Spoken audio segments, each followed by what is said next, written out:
So I'm here at the post office shipping off some copies of my book, and it brought me back to my journey in getting here. Ever since I was like 16 or 17, people would always tell me, you need to write a book, you got a story to tell.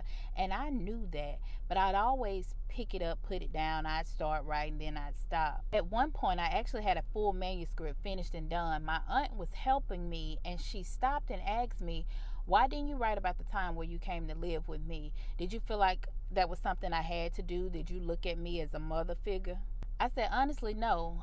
That wasn't a good time in my life. I didn't like the way that you treated me. And because we're in a better place now, I just decided to leave that part out. She got mad. She cussed me out. She hung up on me. And we didn't speak for months. So I scrapped the book and I started from scratch. But that's when I realized something deeper. I wasn't struggling with writing. I was struggling with the ending. I felt like my life didn't have a happy ending that a book deserved. I kept thinking, maybe if I live a little more, maybe if I go through a little more, then I'll finally have an ending that feels worthy. But at some point, I had to accept that the fairy tale that I created in my mind might not ever come. And that doesn't mean that my life isn't worth telling. Sometimes we delay our dreams because we think that we have to be fully healed, fully successful, or have this fairy tale ending.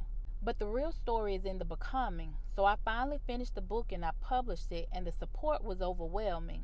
I've sold hundreds of copies already, and the feedback has been really positive.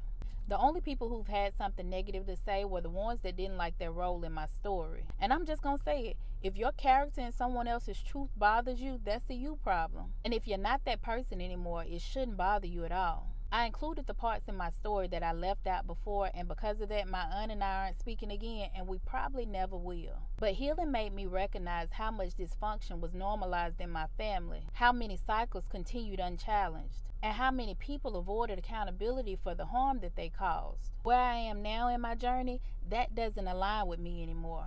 Sometimes healing doesn't just change you, it changes what you're willing to accept. Not everybody can go with you into the new version of yourself. My story is messy, it's complicated, it's imperfect, but it's also proof of resilience, purpose, and growth. That alone is worth sharing because it can help somebody else. My book, What Didn't Break Me from Pain to Purpose, is available now on the TikTok shop with free shipping. If you're ready to heal out loud, feel seen, or understand yourself a little deeper, order your copy and join this journey with me.